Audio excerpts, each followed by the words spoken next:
Hey guys, welcome to the Bin Zone. On today's video, we're talking House of the Dragon. Okay, perfect.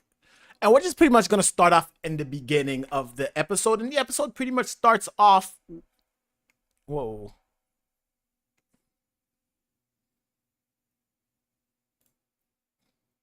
The episode starts off, and our opening sequence is Corlys walking to the empty throne room. At this point, I've talked about it plenty of times before, but what's really interesting here is Corlys really has nothing. This is a man who traveled the world. This is a man who traveled the world looking for riches, looking for glory, looking for everything, but ends up with nothing. And it's kind of sad. Looking at his character's evolution, looking at his growth, it's sad. And now he has to grieve Rhaenys. I say grieve. But no, now he has to grieve Rhaenys, and it's a somber scene. Walking into look at this opening sequence. Watching him move, like, this is a man who's battered and broken at this point. This is a man who's battered and broken at this point, and he has no hope. We see even towards the end of the episode, we notice that Baela has doubled down on her Targaryen heritage. And that's pretty much showing us and solidifying that Corlys's reign is pretty much over. At this point, everything he had going for himself, everything that was, could, and should have been his was lost, taken, and destroyed by the Targaryens for the most part. But what is interesting about this episode, while his grief is important, it's not about Corlys's grief per se. It's more so about the destruction of House Targaryen. And nothing shows us the destruction. Just like Aemon parading the head of Meleys through the streets. The reason why this is the start of the destruction of House Targaryen is because House Targaryen's words, their sigil, everything is the power of the dragon, the blood of the dragon, fire and blood. That is what the series and that is what their whole lineage is about. So when Aegon is parading Meleys' head through the streets, we see the common folk shocked. The dragons are these mighty creatures that have never been tamed by Westeros, could never be stopped. And here Aemon goes, showing the world, hey, y'all can kill us too. These aren't deities. These are human beings. Not human beings, but these are living creatures.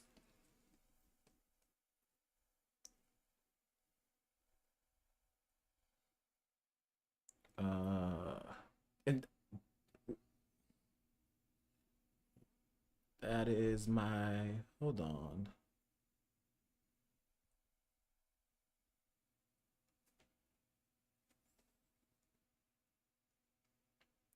I'm trying to see something.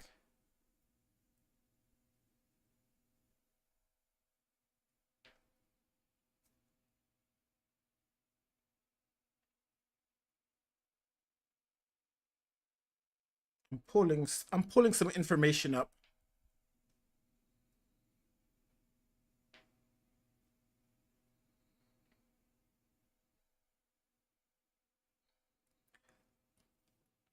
Is it live?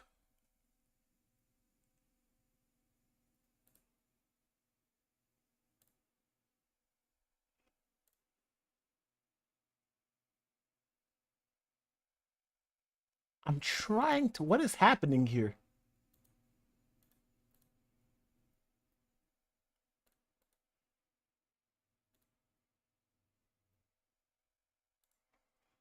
Oh! I had this thing going on.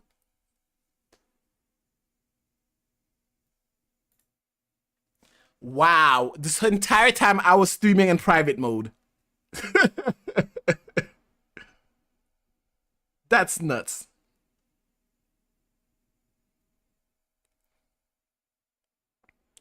This entire time I was streaming on private mode. That's my fault. That's on me. But yeah, Aemon doing this is parading the death of House Targaryen. It's showing the people when you have a sigil, when you have a deity, when you have power, especially in the form of a dragon, you have to show it as infallible. So him parading it through the streets, look at the people. They're in shock. They're in shock.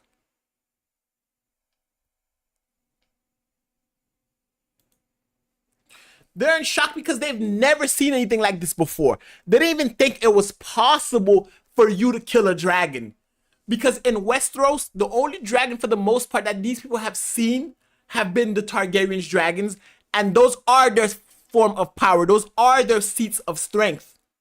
So parading it through the streets is the first step in Aemon destroying the image that House Targaryen has built. Granted, it is for his own store of power. It is for him to show that he is the one in charge. But at what cost? Does he care about his lineage, or is it more about his heritage? That's the kind of things that get me confused a little bit. Because it's hard for me to actually understand his motivations aside from the bullying. But we move on. It's not just watching him parade the death of the dragon, right?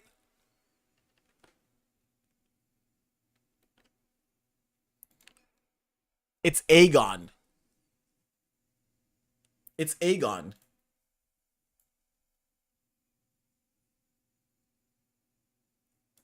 It's watching him overlook what he did to his brother. And we see, I'm in her way. Let me move down. There we go. It's watching Alicent look at what Aemon has become. Look at what he's doing. This civil war was between Rhaenyra and Aegon. Now that Aegon is out of the picture, Aemon fastens himself and makes himself the heir apparent. He makes himself the one who is the Prince Regent ruling in Aegon's stead. And we see how it comes back later in the episode. We see how he is showing the people the instability of House Targaryen. Because one moment we're all following Aegon. The next moment we're following Aemon. But we were supposed to be following Rhaenyra after we had decades of peace under Viserys and Jaehaerys. And don't forget, there is a blockade of food going on in King's Landing. They're running out of supplies. They're being held here by Aemon, by the Targaryens. Well, not the Targaryens. I want to call them the Hightowers, the Greens. And realistically, it's at this point where those who chose the Hightower side are starting to suffer for it. Granted, the blacks are losing way more power than before. But it doesn't matter. It doesn't matter because of what Aegon's doing. And that is giving rise to Rhaenyra. And now we switch to Rhaenyra's council meeting. And when she gets her small council together and they're talking, we can watch them actually go and undermine her almost. Like, they're not taking Rhaenyra seriously because she's a woman. And that is pretty much reinforcing everything going down. Even though Rhaenys was the one who lost her life, these men are sitting down and looking down on Rhaenyra. They're questioning her every move. And we see the foundations of the crumbling. We see the people look down with Aemon first parading Meleys's head. We see that he made the dragons fallible. He made the people look and say, hey, dragons can't die. They're not that powerful. Hey, King Aegon just got coronated, and in a fight against Rhaenyra, they died. And Rhaenyra's council sees this and they want to press the matter. Vhagar is tired. Vhagar just had a vicious battle. And their plan is very smart. I'm going to agree with her council. If Rhaenyra would listen to the council more, I think the war effort would be helped. Land on King's Landing. At this point, Vhagar's tired. They have 3 dragons still. Even without the other dragons that they're going to unleash later in the season, they have Vermax and Jace. They have Baela and Moondancer. And they have Rhaenyra and Syrax. They can take Vhagar now if they move. But Rhaenyra is still trying to minimize the cost of life. But at what end? At what point is Rhaenyra going to say enough is enough? You know what I'm saying? Like, I'm a little confused, guys. Because while I am Team Black and I'm with Rhaenyra, there's no questions, there's no ifs, ands, or buts about it. The real thing is, at what point is she going to press forward? Because everyone seems to need more action from her and she's not doing anything about it. But I will say the MVP of this episode has to be Jace. It has to be Jace. I don't know, maybe you guys have a different answer than me when it comes to the MVP, but I think the MVP has to be Jace because Jace actually put his backpack on and did what he needed to do for his mother. We saw him talking with Baela. We see him flying into action. And I don't know about y'all, but one of my favorite dynamics, one of my favorite relationships is the relationship between Jace and Baela. Ever since they were children, they had that connection. And watching this episode, watching him take action and show her that, like, I don't know about you guys. I felt like it's a cool interaction. I feel like Jace is winning me over slowly because he wants to do more. And I don't blame Rhaenyra. Rhaenyra already lost Luke, and that's understandable. She lost one of her kids. She may not want to lose another one. That's understandable. But Jace talking to Baela and Baela holding him down. Yo, like, her not telling Rhaenyra about it all and her giving him the suggestion to actually go ahead and do what he needs to do. And she's going to hold it down. She's not going to snitch and she's not going to tell Rhaenyra that Jace left. I actually love their characterization. And I do think they would make a great king and queen couple. They can rule together. They have great chemistry. And they support each other. And they're both about that action. Baela was not afraid to go after Kristen Cole. And Jace, even with Vhagar on the loose, is not afraid to fly around King's Landing. I said King's Landing. He's not afraid to fly around Westeros. And he's gonna go ahead and score big for the Blacks when he makes it to the Freys. And I know. If we all hate the Freys because of what they did in Game of Thrones. But this is before their time. This is like a new generation of Freys. So we can kind of see where they're going for. They're still greedy because they still want Harrenhal. But then we switch over to Daemon. And this opening sequence with Daemon, I'm so torn and convicted. I'm so torn when it comes to his character. And here's why I say that. Because this opening, let's just look at this opening scene for a second. House burns. I will shoot.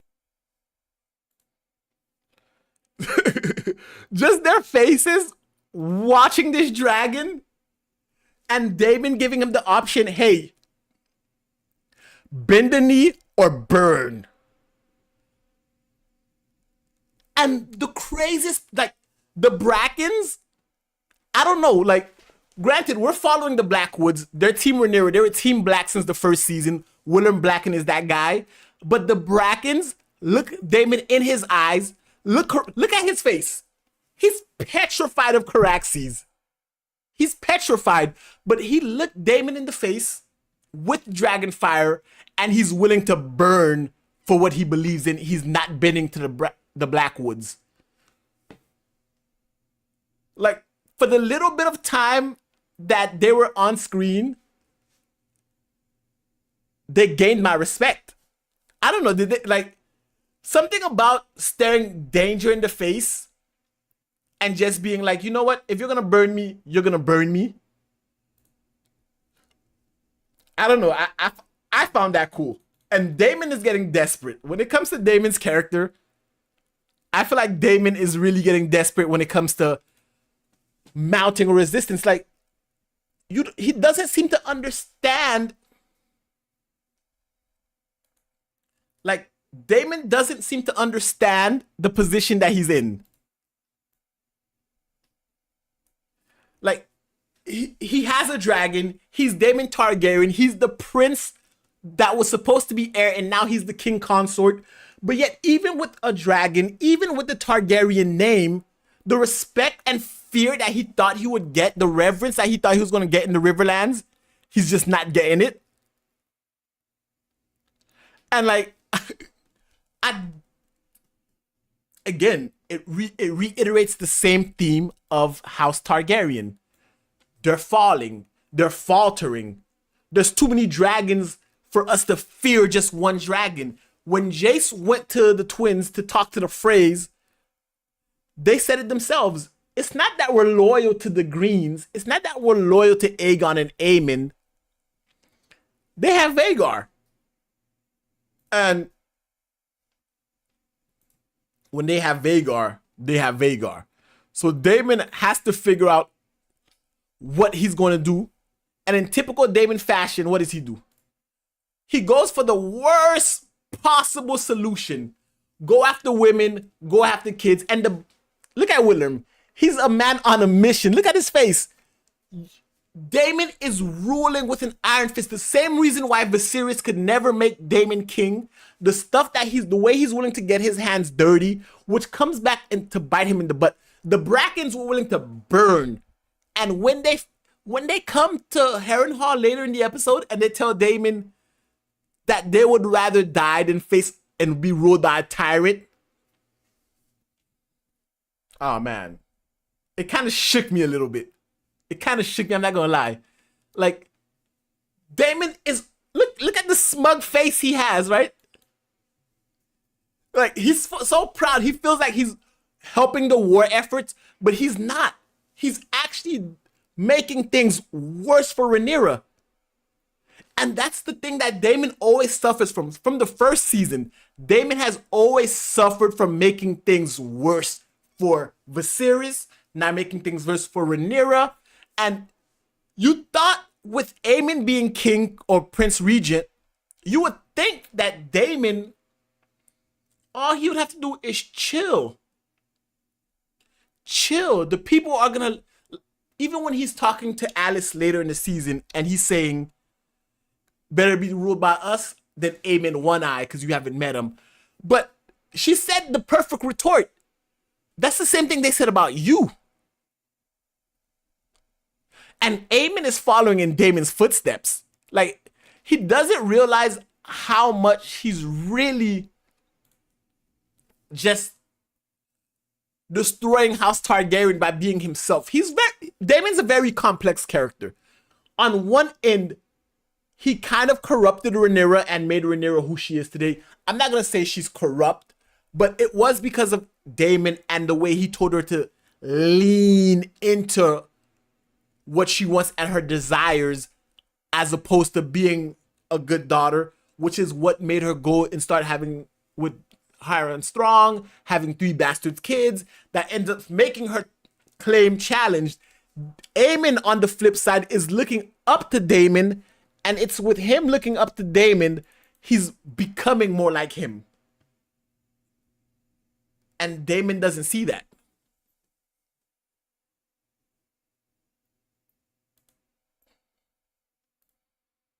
Daemon, that's the crazy part. Daemon doesn't see that.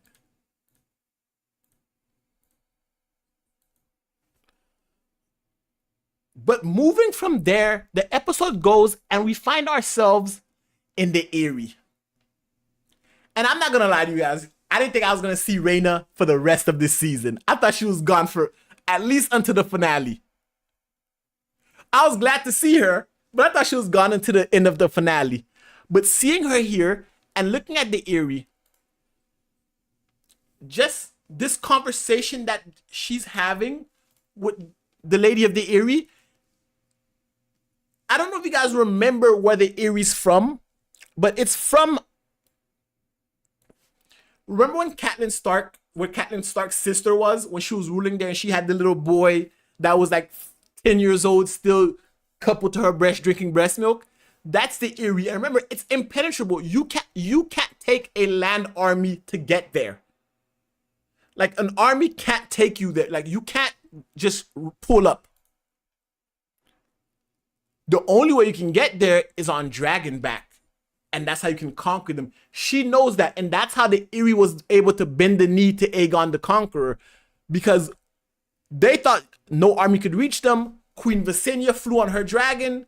It was like, hey, we can do this the easy way, or we can do this the hard way.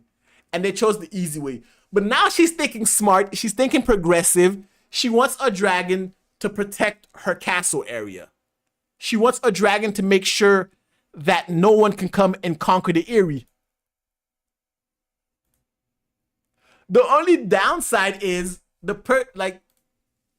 Reyna isn't the best when it comes to dragons or dragon riders. Reyna doesn't even have her own dragons. That's why she's here in the first place.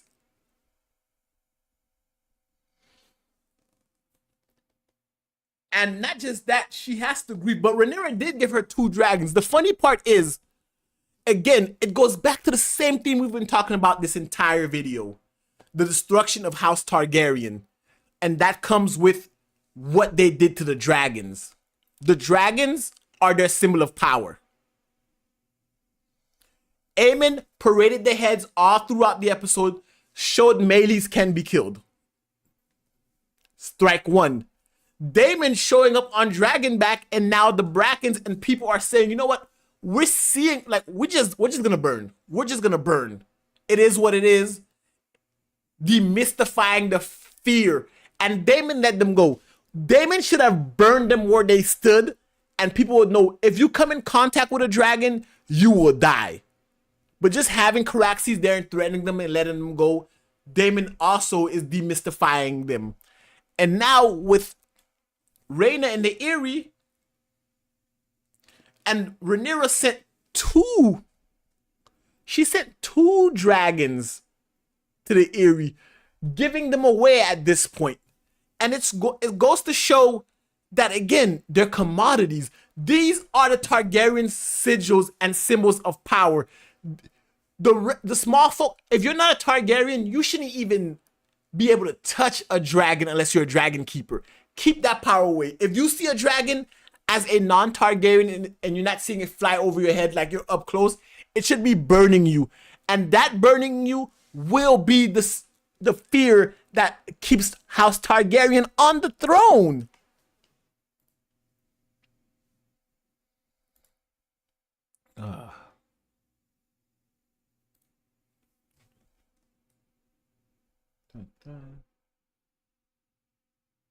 Eerie and the dragons.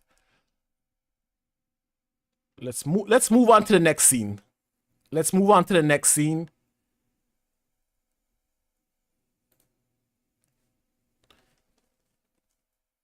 And I don't know about you guys, but me personally, I've been loving the dynamic between Rhaenyra and Mysaira, or the White Worm.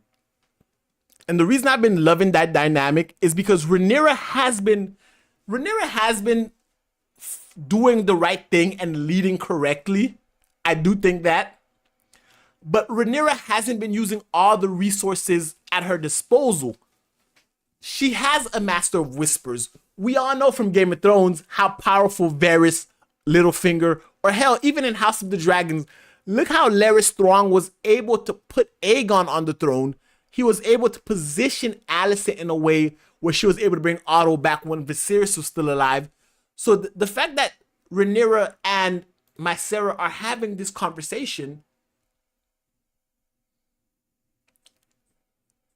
let's move on. There we go. The fact that her and my Sarah are having this conversation, and my Sarah's telling her there's more than one way to fight a battle. It's not just about flying the dragons to King's Landing. The people are hungry. The blockade is working. Remember, since last season, since the finale of House of the Dragon season 1, Corlys has put a blockade against King's Landing, and no food is coming in. And Aegon has been promising. Ooh, I'm blocking her face. I'm blocking her face. There we go. Aegon has been promising to pay the people, and now less shipments are coming in. They need the food and the meat to feed the dragons. They need the food and meat to feed the king and all the highborns. The regular people, realistically, you can't be king or queen of any kingdom without the support of the regular folk. And the way Daemon is going about it is to use Dragon Force. And that's the way the Targaryens have always gone about it. And that's when dragons were seen as deities. But back to the original theme. Them showing dragons can die, them showing their weaknesses, their proclivities, and them pretty much taking the small folk for granted. Mysaria sees strength in this. That's why this interaction between her and Rhaenyra is so good, because now Rhaenyra is starting to see the use of soft power. It's not just about the dragons, even though they are the ultimate symbol of power. The House Targaryen is weakening their image, but you can also use soft power. You can also just set propaganda. That's how they won the battle against Rhaenyra.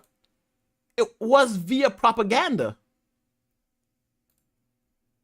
And one thing, this scene, like Rhaenyra's still being shown as a character who is... She's still being shown as a character who's reserved. But I'm still waiting for her to show that anger side. Because the Rhaenyra I know, or I thought I knew, would have jumped on Syrax's back and attacked Aemon straight up while Vhagar's tired. Vhagar won the fight, but Vhagar was still hurt. And the Rhaenyra has a bone to pick with Aemon. Straight up, no ifs, ands, or buts about it. Not only did he kill Luke, now that he killed Rhaenys, these are people, these are closer family ties than he has with her.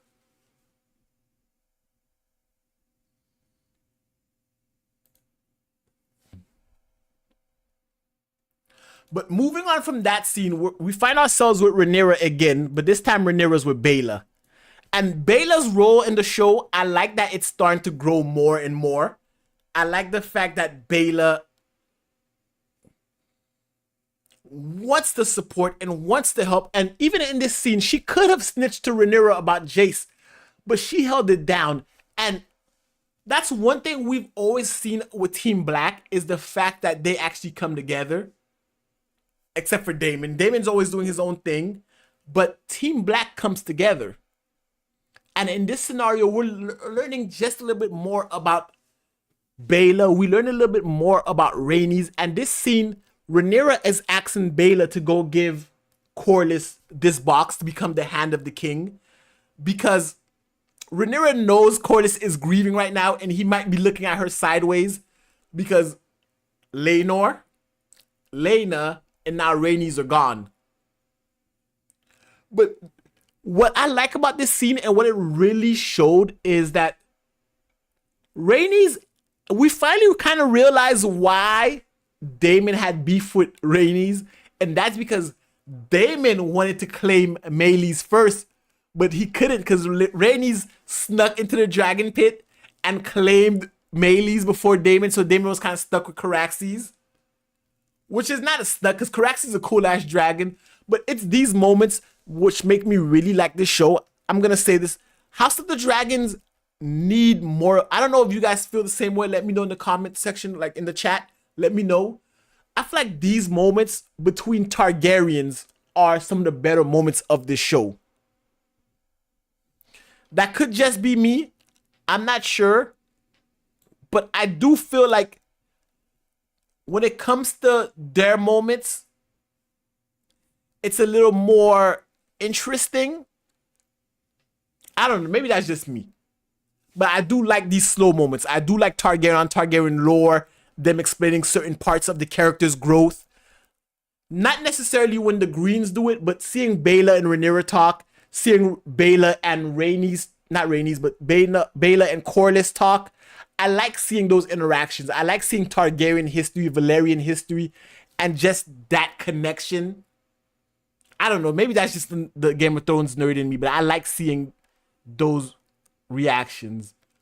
But we're gonna back to Daemon. I don't know what's going on with Daemon at Harrenhal, but this has got to be next level. Whatever Alice is doing, whatever that Harrenhal is doing to him, if I was Daemon, I would have left. Because he's seeing stuff. Agreed. It's always has a lot of lore. Let me see. Let me respond to the chat real quick.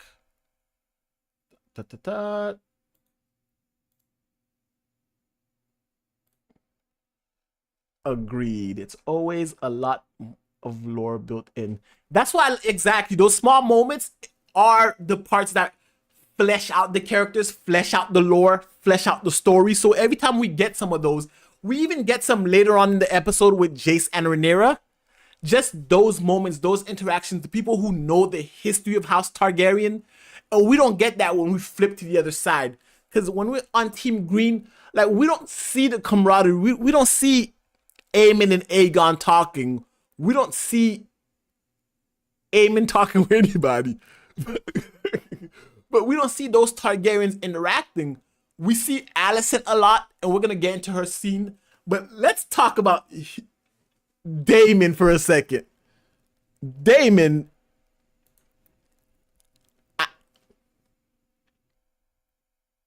where do we start?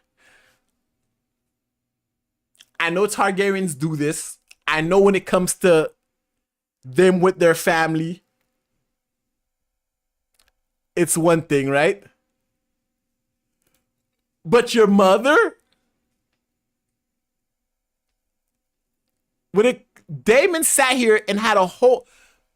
And it shows a few things, though. Because Daemon never met his mother.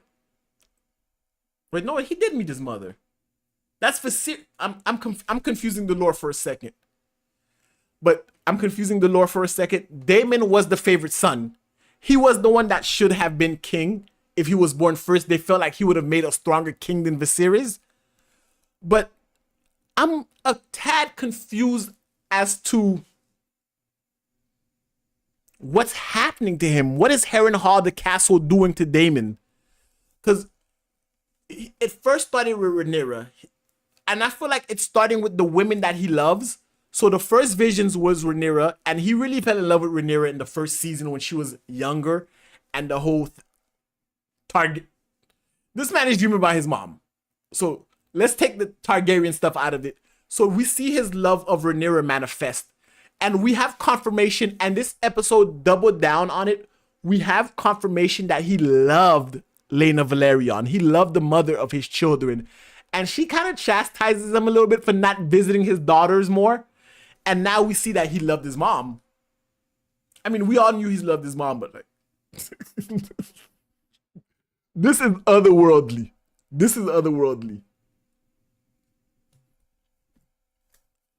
But let's just move on, because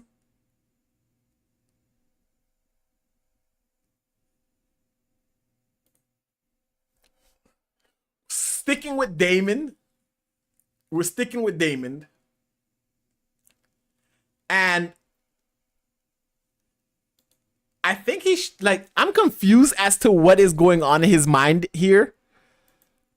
Because I thought he was there to raise the army for Rhaenyra. I thought that's where his support was going.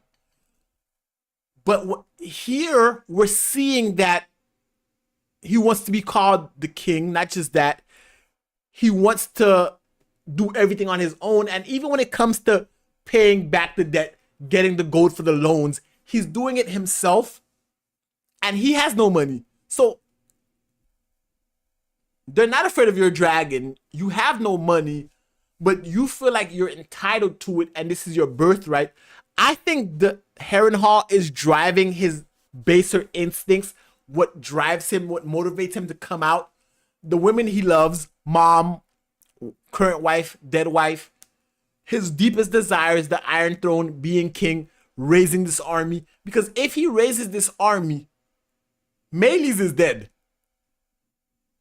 Let's remember that. If they can kill Vhagar and Aemond, and Daemon just decides, you know what? I want to be king. I have this army of rivermen. If we kill Vhagar, I have the oldest dragon here because Caraxes is pretty much. So I'm confused as to how far Daemon's character is, like where he's gonna go.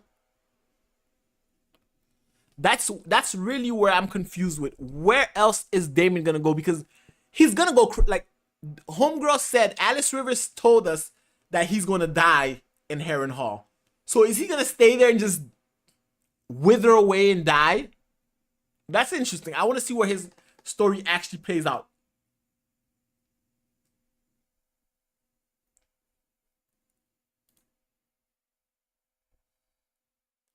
The following scene might have been one of my favorite scenes.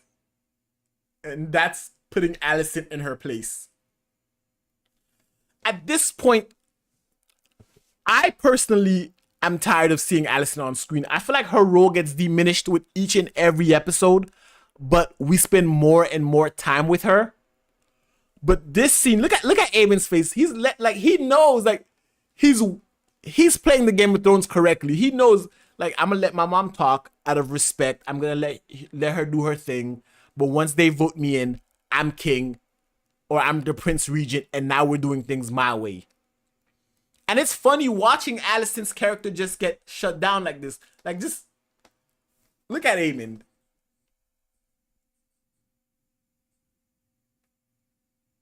He's like, Mom, what we doing? What are we doing, Mom?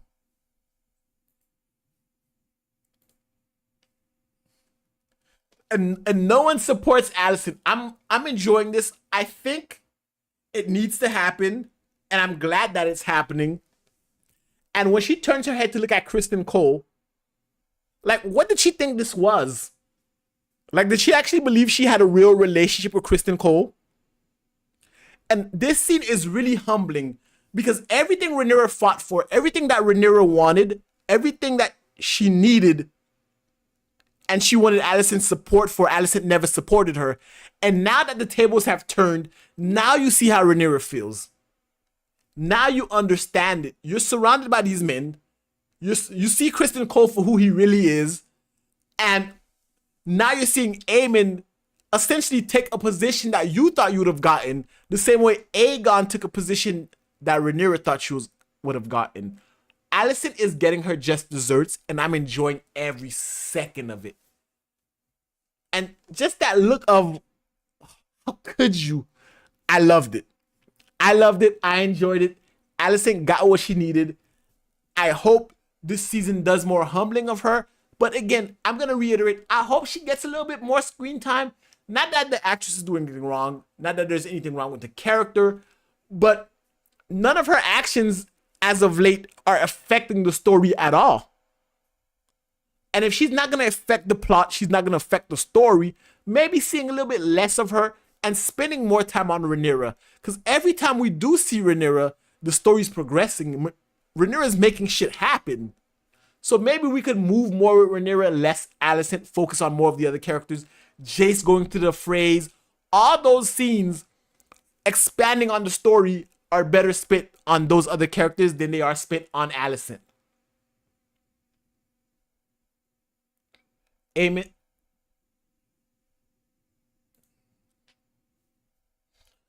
I do want to take a second to talk about Hugh, because we saw him earlier in the season and they keep coming back to him.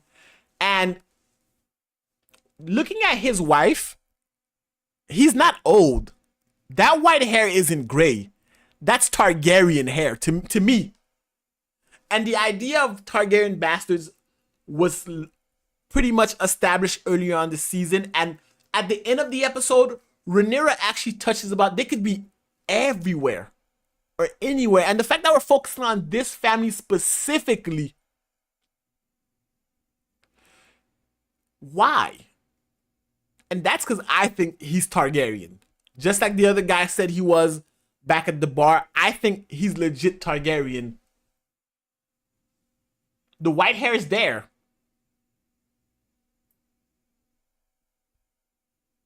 So I want to monitor this very carefully, and just seeing how you have a non-noble Targaryen struggling at the hands of Aegon and Aemon and those people.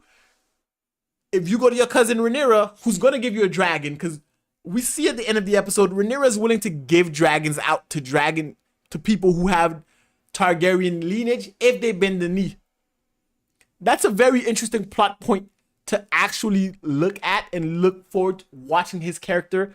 But again, it reaffirms the same thing.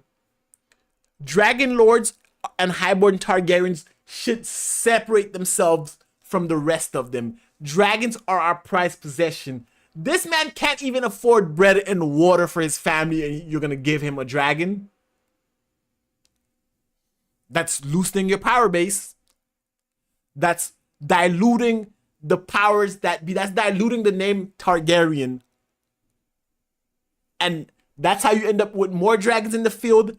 And realistically, we know this is the Dance of the Dragons. All the dragons are gonna die, and this is part of it. This man doesn't even speak High Valyrian, and he's gonna get a dragon.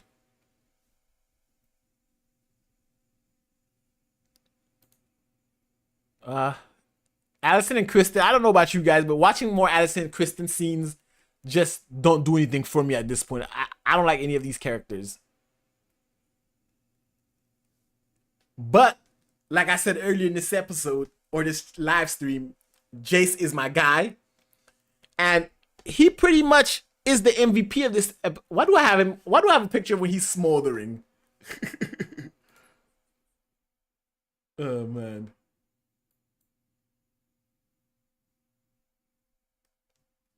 But the phrase are... Ooh, we have a chat. Let's check it out.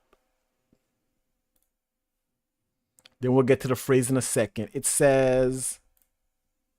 Brian Holiday says, maybe I'm reading too much into it, but it seems by the end of the episode, Alicent thinks Rhaenyra might not have been a bad choice for the throne. Between Aemond and Rhaenyra, I mean, Alicent.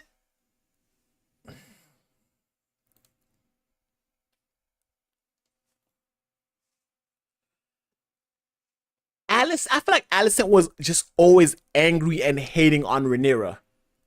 Rhaenyra really didn't do anything to her, and now that she's seeing that even through everything that Rhaenyra's gone through, Viserys wanted peace, Rhaenyra continued peace. Rhaenyra went and snuck into King's Landing to talk to her, to sue for peace, to talk about peace.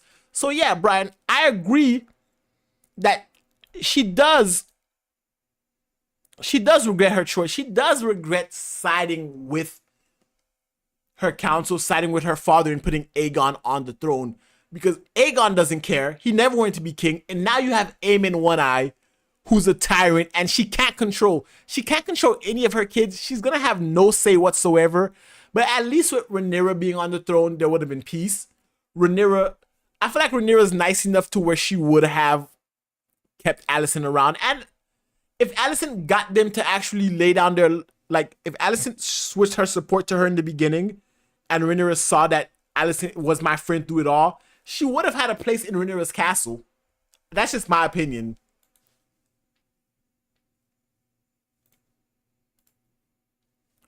But watching Jace treat with the phrase, like, they're not like the modern phrase we saw in Game of Thrones with Walter Frey and all of them.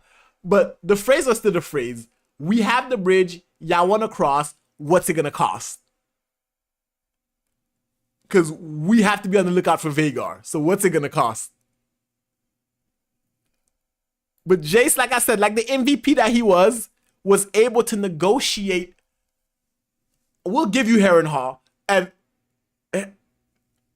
after seeing what Damon has been going through at Harrenhal, I don't think anyone should want it. Like every time someone goes to Harrenhal, something wrong happens. But if they want it and they'll bend the knee to Rhaenyra after the war, they can have it. Jace is doing the small things to win the war. He's winning the people. He's actually like the blacks, the team black is actually winning the people over as opposed to what the greens are doing.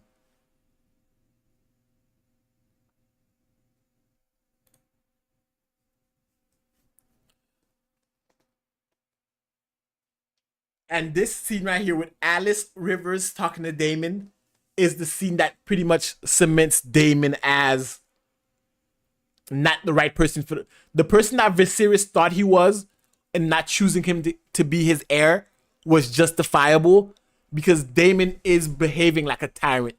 The Blackwoods are taking women, children, pulling them out the house at Daemon's behest. It was his plan. Remember, he was the one that did Blood and Cheese. Daemon's always the one that's willing to go a step too much, and Alice is letting him know, like, you are a tyrant.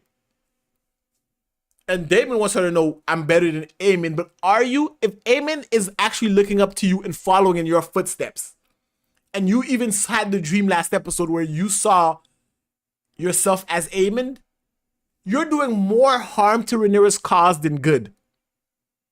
But Daemon doesn't see that because he only sees his own path to the throne, what's been denied of him.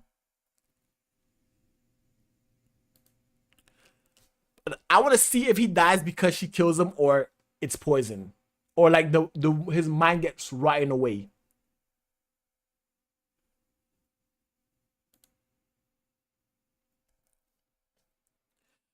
This right here might have been my favorite scene. I love the interaction between Corlys and his granddaughter. I love that Baela came to support her grandfather and she showed that she loved him. But in the same breath, she is Targaryen. She can't be. She got him to snap out of it and stand for Rhaenys. Like, the Valerian storylines, I love so much. Baela's character, the way she stands out, one of the better written characters to me, personally.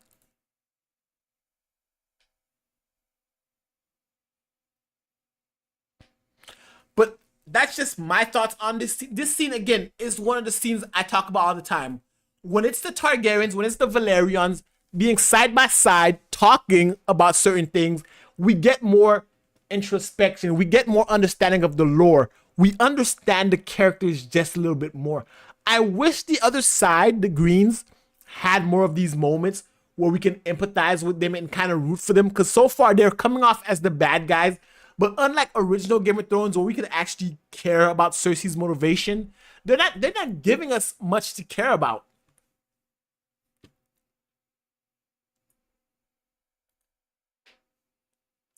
And I love how Baela was given the opportunity to be the heir of Driftmark, and she told her grandfather respectfully, I'm fire and blood. I'm not Valerian, I'm Targaryen. Even with Daemon not being around, she still keeps to her father's bloodline. Granted, Valerian, Targaryen, all the bloodlines all mixed up, but she keeps to her father's bloodline, and she wants to keep House Targaryen at the forefront.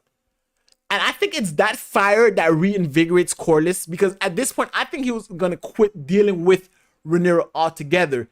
He's on the ship, his shipyard, drinking away from the castle because it is empty. He has lost everything. But if his granddaughter, who's pretty much losing it all as well, can buck up, he can buck up too. I like that interaction. Again, it's always these small character moments in House of the Dragon that make the show what it is, and that make the Game of Thrones universe, the Song of Fire universe, what it is.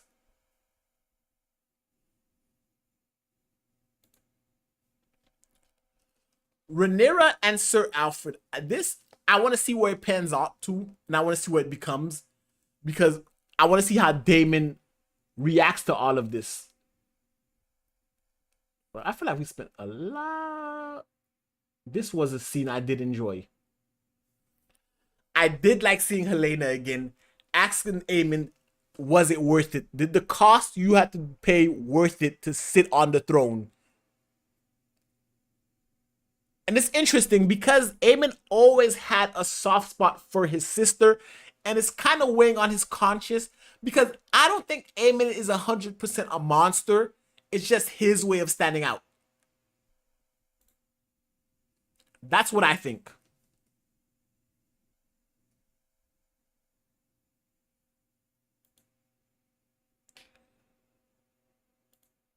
It's the finale of it all, though.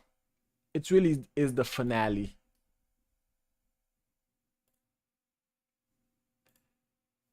It's watching Rhaenyra finish what I feel like is going to be the beginning of the end. The episode, the way the episode starts off is like two bookends to the downfall of the Targaryen dynasty. It starts off with Aemon parading Melees around, showing that they're vulnerable, showing that their strength of power, their base, the dragons can be killed. The people thought they were gods, the dragons themselves, and you're showing that they're just meat. That's what Hugh said, they're just meat. So you've humanized the dragons, and now Rhaenyra books in the other side of it all by saying, hey, let's look through the history books, let's look through our lineage, and let's find anyone who has an ounce of Targaryen blood, and let's give him a dragon. What? So we've humanized our base of power. We've humanized what made us the kings of Westeros. And now we're going to give it to everybody else. And hope that they do what exactly? Because if I'm House Bracken or Blackwood or Stark or Baratheon or any house I want to be king. The only reason we bowed to the Targaryens was because Aegon threatened us with fire and blood. But if we have our own dragon, I ain't bowing to nobody. That's just my thoughts. That's pretty much the episode, guys. Not as eventful or impactful as the other episodes, not as action-packed. But this episode really lays the groundwork for lore and story-wise where it can go. And we see really the culmination of the beginning of the end. The beginning of the end of the Targaryen dynasty pretty much starts with this episode. It's bookended by both scenarios. And I think I'm going to make a video deep diving into the fall of House Targaryen and how these actions play a part in it. Because it's not just Aemon destroying it, it's both sides. It's Aemon, it's Daemon, it's Rhaenyra, it's all of it. It's Viserys being a Targaryen king and showing that you can sit on the Iron Throne without a dragon. All of this is showing and destroying the House of the Dragon, destroying the might of the House Targaryen, because their might, their power is the dragon, is the symbol of the dragon. And if you're not a dragon, you're gonna fail. But guys, that's it for this live stream. That's my thoughts on House of the Dragon, episode 5. I hope you guys enjoyed this live stream as much as I did. It was fun talking about it, and I like this new format better. Going through the scene by scene, breaking it down. We're gonna be doing more of that on the future live streams, guys. But that's it for now. Until next time, peace.